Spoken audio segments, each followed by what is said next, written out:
ça va un peu mieux pour ceux qui me connaissent. J'ai quand même eu mal, franchement, pendant 4-5 jours sur la dent, suite à l'opération que j'ai eue, parce qu'il y avait des fils dedans. Elle a recousu la gencive. Donc franchement, j'ai eu super mal. Et le dos, ça va quand même mieux. Bon, je suis quand même allée à la gym, sachant que j'avais mal au dos, mais bon, je pouvais pas. J'avais besoin quand même d'évacuer la semaine de merde. Bon, et alors pour ceux qui me connaissent pas, je me présente parce qu'en fait je le fais jamais et puis je m'aperçois qu'il faut quand même le faire parce que des fois il y a des nouveaux qui passent et tout et qui s'inscrivent à certains.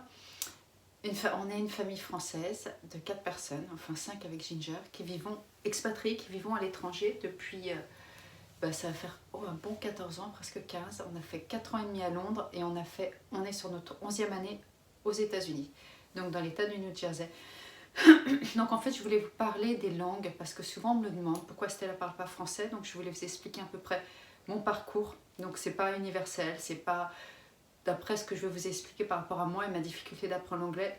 Il y en a qui ont encore moins de difficultés, mais c'est un petit peu quand même il y a quand même un petit peu des vrais trucs quand même. Parce que souvent les gens me disent ouais, parle pas français, est-ce que c'est facile d'apprendre la langue et tout. Donc je me suis dit il faut quand même que je vous explique un peu moi mon vécu à moi. Donc en tout cas pour moi, pour nous tous, à part Laurent bien sûr qui était complètement d'ailleurs trilingue, on ne parlait pas français. Donc on a quitté la France, Stella, j'étais enceinte de Stella, Jade avait 5 ans, donc, et moi je ne parlais pas un mot d'anglais, mais vraiment rien du tout. Donc du coup, les gens pensent que tu vas venir et que tu vas parler très vite l'anglais. C'est faux. Franchement, c'est faux. Moi, il y a une copine, Marc-Nathalie de France, qui m'a dit « Tu verras, au bout de 3 mois, tu as un déclic. » Moi, je n'ai jamais eu le déclic. Ça fait 10 ans, j'ai mis 10 ans à avoir un déclic. Franchement, j'ai jamais eu le 3 mois de déclic. Là, je sais pas, à chaque fois, je dis « Mais arrête avec tes 3 mois de déclic, ça fait 5 ans que je suis là. » J'ai toujours du mal. Et quand on est parti de l'Angleterre à l'Amérique, il a fallu tout réapprendre parce que c'est pas le vrai anglais, c'est l'américain, c'est l'accent. Et quand tu changes d'un état à l'autre, il y a aussi un accent. Donc, c'est hyper dur. Donc là-dessus, c'est quand même pas évident. Et les gens qui sont en France pensent qu'ils vont apprendre avec 2-3 bouquins rapidement à leurs enfants. Non, c'est quand même dur. Franchement, l'enfant, plus on est jeune, ça vous le savez tous, plus c'est facile et plus c'est rapide. Mais je vais être honnête par rapport à Jade qui avait 5 ans, elle a mis plus d'1 année en étant dans une école anglaise à l'époque à apprendre. Elle a mis du temps. Franchement, elle a mis du temps. Et c'est quelqu'un qui est plus... Pour vraiment, maintenant, elle est complètement bilingue. Bon, elle ne sait pas lire vraiment bien, écrire français, mais elle le parle bien et elle comprend à peu près quasiment tout. Donc c'est vraiment très dur. Pour répondre à des questions, c'est vraiment très dur d'être complètement bilingue. Moi maintenant, je parle bien anglais. Je l'écris encore avec des fautes parce que je l'écris peu et je lis toujours en français. Je suis toujours plus confortable en français. J'écris des mails, mais je demande à Jade de corriger. Parce que quand même, des fois, je ne suis pas toujours sûre pour les sentences, si elle est les bonnes, grammaticales, tous ces trucs-là. Donc on n'est vraiment jamais bilingue en fin de compte, quand on a en tout cas notre âge. Et les enfants peuvent l'être, mais il faut vraiment qu'ils soient en immersion. Donc il faut compter quand même au moins 6 mois. Moi, Jade, elle a mis 1 an pour vraiment parler couramment, être fluente et se faire vraiment comprendre. Donc c'est pas rapide. Moi, j'ai pris 6 mois de cours en arrivant en Angleterre. Et après, donc j'étais enceinte, j'ai arrêté. J'ai regardé, donc quand les gens ne savent pas, j'ai regardé vraiment tout ce qui est les dessins animés d'enfants. C'est là-dessus que j'ai commencé. Tous les dessins animés avec les sous-titres en français ou en anglais. Et après j'ai regardé, mais vraiment les trucs de gosses, hein, genre Papa Pig, les petites choses comme ça. Et après j'ai regardé tous les Disney, comme on les connaît tous par cœur avec les répliques, les trucs. Donc je les ai regardés en anglais, sous-titres français. Et après j'ai fait en français, sous-titres anglais. Et c'est comme ça après que je me suis... Et après c'est au jour dans la rue. Mais je vous dirai les anecdotes parce que ça a été quand même bon. Des fois dans des trucs c'était assez bon. Donc en fait, c'est pas si rapide que ça. Les gens ont un rêve et vous avez tous ce rêve que vos enfants soient bilingues. Et à chaque fois, les gens me disent « T'as de la chance, ton enfant parle anglais. » Et je veux dire, c'est normal. Ça fait 14 ans qu'on est parti, c'est tout à fait normal. Et des fois, les gens nous envient. Non, il n'y a rien à envier. Franchement, je vous avoue qu'il n'y a rien à envier. Quand on est dans un pays, on apprend la langue avec du temps, plus ou moins. Et c'est normal qu'on l'apprenne. Quand tu es en France, à chaque fois, il y a vraiment ce truc un peu nous parle anglais. Genre un peu le truc, quoi. Je sais pas, un peu le truc de cirque là. Des fois ça m'énerve un peu, mais bon. Mais moi ce que je veux c'est qu'elle parle français. Donc c'est très dur quand même quand on est à l'étranger de garder ses racines, ses cultures et sa langue. Nous on n'est pas dans un milieu français. Au début ça a été volontaire parce qu'on pensait partir que 3 ans. Au final ça fait 14. Et j'ai pas été dans un milieu français en Angleterre parce que j'avais rencontré une amie, Chloé, que j'aime beaucoup, en fait, que je ne vois plus, mais que j'aime beaucoup. Et donc, c'était une Française comme moi, donc du coup, ça me suffisait. On était toutes les deux, c'était très bien. Du coup, je suis pas rentrée dans le milieu français. Et sa petite fille avait 6 mois de plus que Stella. Donc du coup, on était très bien, on était à 4. Et du coup, j'ai déserté le milieu français. En venant ici, aux États-Unis, ça devait être que pour 3 ans. Ça fait 11. Et je ne suis pas non plus rentrée dans le milieu français parce qu'on me dit, oh bah, c'est pour 3 ans, je vais aller avec les Américains, connaître les Américains, faire tout un tas de trucs. Et il s'avère qu'après, on n'habite pas à côté de Princeton, pas près de la communauté française, donc ça n'a pas été fait. Puis après, tu es pris dans ton truc, et puis j'ai rencontré une bonne copine de Jordanie, une bonne copine d'Inde, et du coup, je ne suis pas allée dans la communauté française. Donc, ce qui fait que Stella, en tout cas pour nous, on n'est pas resté à parler français. À la maison, donc c'est très dur. L'école étant américaine, les enfants n'ont que des amis qui parlent anglais, qui soient indiens, j'allais dire de certains pays d'Afrique et de choses comme ça qu'on a eu, où ils ne parlent qu'anglais, donc c'est leur langue vraiment commune. Et après à la maison, moi je vais être honnête, il n'y a que moi quasiment qui parle français. C'est une grande bataille parce que les 3 quarts du temps, Laurent parle en anglais à Stella, par réflexe. Parce que quand ça fait plus de 10 ans, tu es en immersion dans le truc. Donc en fait, lui parle, et donc je lui dis tout le temps, en français, on est français, en français, on est français, on reste français, on parle français, mais c'est extrêmement dur. Et Jade et Stella, quand elles parlent ensemble, elles parlent en anglais. Et donc tu entends une fois, hey, je t'ai dit, je suis en bas, je vous entends parler en français. Je suis toujours en train de faire genre le policier quoi derrière, parle en français. Et en fait, il y a un réflexe de parler en anglais. Moi, j'ai tout le temps gardé, avec tout le monde dans la maison, j'ai vraiment gardé ce côté, il faut parler français, parce que je veux qu'on le garde. Mais c'est extrêmement dur en fin de compte quand on est à l'étranger de garder ses cultures, ses traditions. Même quand tu fermes la porte et tu dis que tu es française, on peut manger et vivre un peu à la française, mais tes enfants, en tout cas les nôtres, sont élevés dans un milieu américain. Moi, Stella est quand même américaine dans ses réactions, dans sa façon de penser.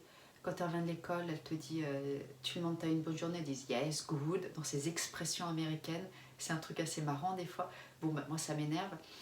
Dans sa façon, alors il y a des trucs bien, mais dans sa façon des fois de penser, un truc très bête, moi j'ouvre les fenêtres, j'ouvre les portes, quand je passe la spie, boum, Stella va arriver, va fermer les fenêtres, les portes. Parce que les Américains n'ouvrent pas les fenêtres.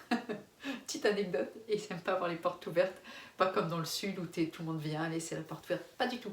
On ferme et puis on tire les rideaux et on vit si on peut vivre dans le noir, en reclus, on le ferait. Donc du coup, là, ce côté-là, pourquoi tu ouvres les fenêtres? Je dis parce qu'on est comme ça.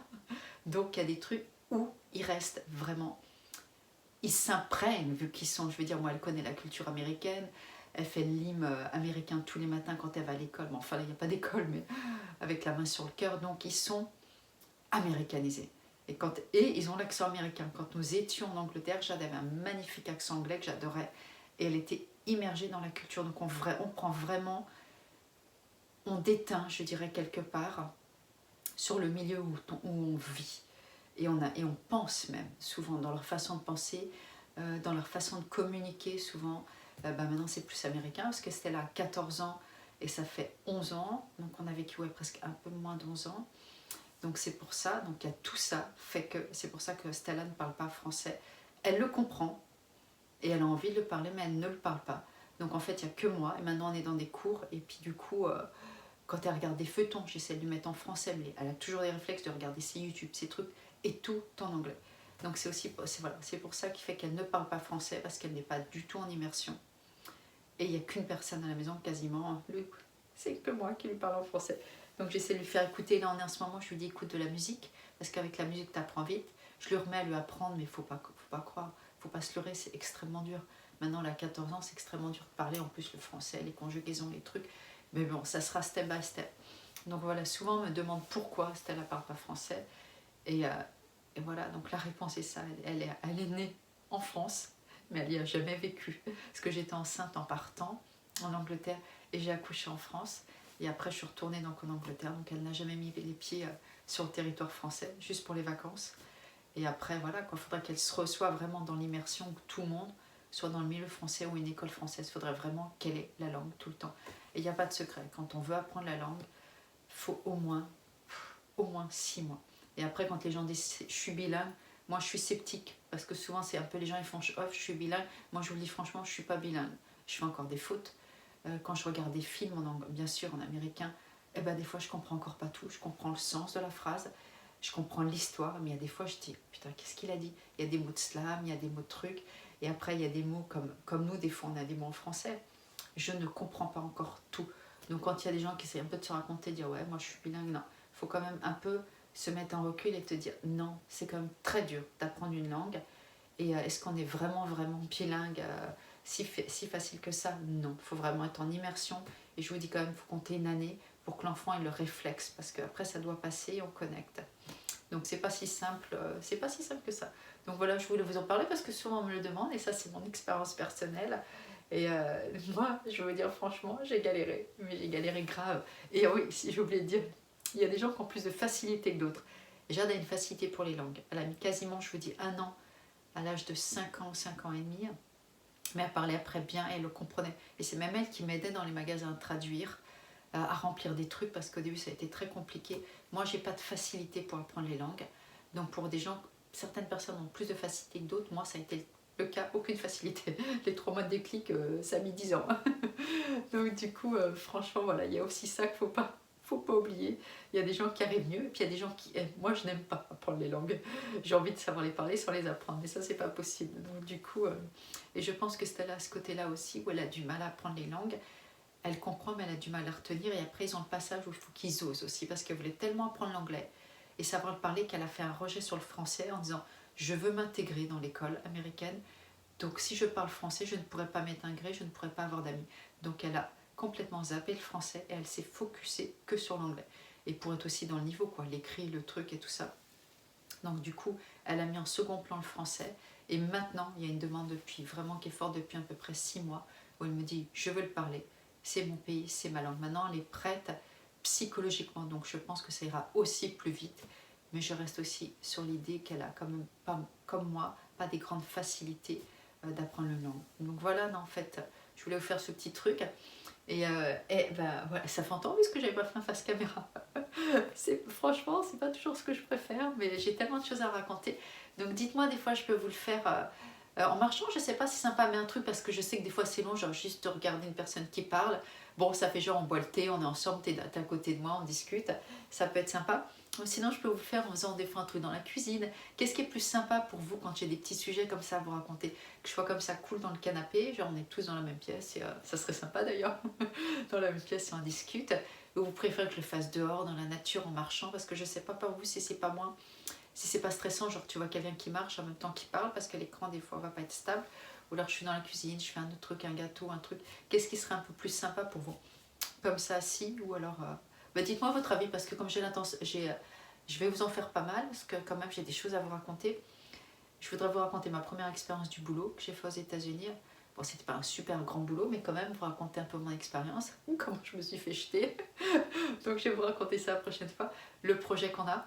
Bon, les gens qui nous connaissent se doutent un peu que va être le projet. Donc je vous dis ça bientôt.